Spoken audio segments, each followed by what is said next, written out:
Hi, I'm Mary-Leigh. I'm a clinical nutritionist and lifestyle consultant. And I just want to have a quick chat today to talk about a silent epidemic that is affecting our organisations and our institutions and our schools. And I'm going to do that by sharing my story and just telling you about the experience that I had with burnout. And so about 10 years ago, I started to feel a little unwell and was tired all the time and was getting sick and catching lots of things and just generally feeling unwell. And I went to the doctors and they had a look at me and they said, oh look, your blood pressure's a bit high and everything else seems to be okay. Maybe you should just take yourself off and have a bit of a holiday. And so I did that, and it didn't really help, and I ended up getting more sick, and my blood pressure got higher, and things just started to deteriorate. And now that I've had more education and experience, I realised that I was actually experiencing all the classic signs of a burnout. So I was physically and emotionally exhausted. I had very little energy to get through the day. But couldn't sleep at night, and so I would wake up sort of about midnight and stay awake till 3 or 4 in the morning, and sadly would get up and actually work because I figured, well, I was wide awake, why not? I became very cynical and detached, which for those people who know me understand that that's not part of my character or my nature. And I started to feel very ineffective, and just a loss of a feeling of accomplishment, and being quite an achievement-driven person that really was, I just felt like the life was being sucked out of me. So along with those really classic signs of burnout, I was suffering with insomnia.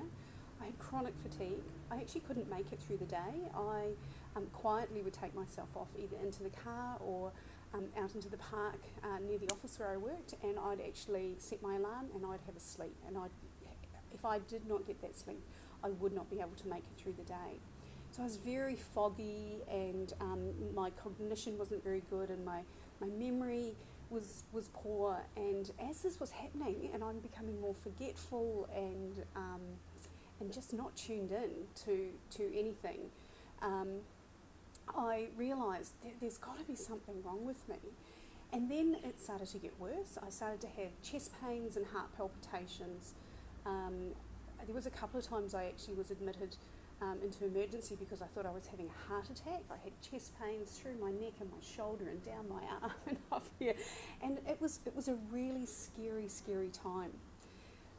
Over time, I started to have digestive issues, and I gained weight, and I started to suffer with anxiety, and I thought, God, there's something wrong with me.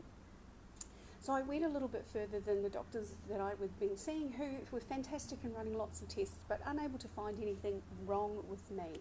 And as such, I was not getting any help to actually feel any better. And eventually I found a doctor who ran some functional pathology tests and told me that my body had stopped producing some really important hormones. I was suffering with what she called back then, and it was more of a lay term, was adrenal exhaustion. And now we call that HPA dysfunction, or HPA axis dysfunction.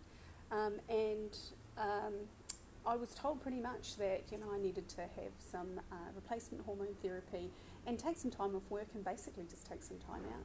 And so I took a year off work, and that year was quite life-changing, because I realised that my thoughts, my actions, my lifestyle, my behaviours, all of those things that drove me, my values needed to be reassessed so that I could get well and bounce back and be the exciting and vibrant person that I am.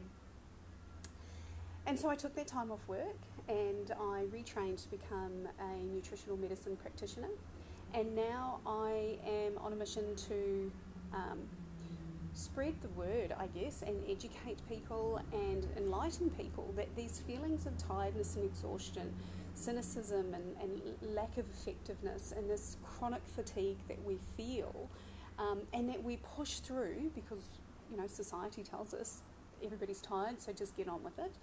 I'm really wanting to educate people to know that you are actually having, you're actually going through something that is both affecting your physical and your mental well-being, and that by ignoring it, you're actually making it worse.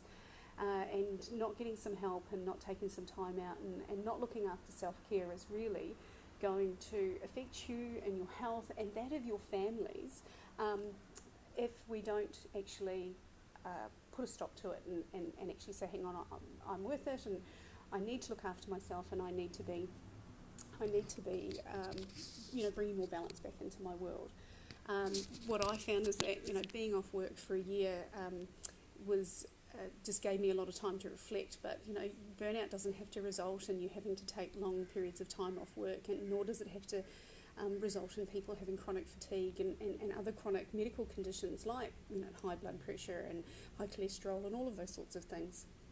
So anyway, I'm just wanted to pop in and share that story, and I guess start to openly talk about something that I know a lot of other people are feeling. In my experience, my clinical experience, a lot of the people that come in to see me are suffering with something that looks very much like burnout, and if they and usually, we're able to hold that. But for others who have been burnt out and are looking to recover, that's a big part of what it is that I do. But you know what? I would much rather actually educate people and let them know that this is actually out there. It is an actual thing. We really are tired.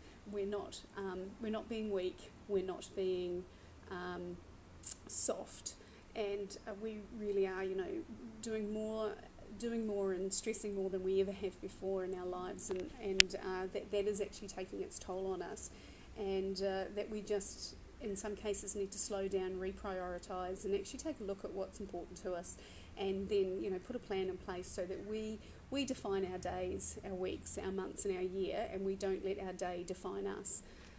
So yeah, thanks for listening, and I look forward to chatting to you again soon. Bye.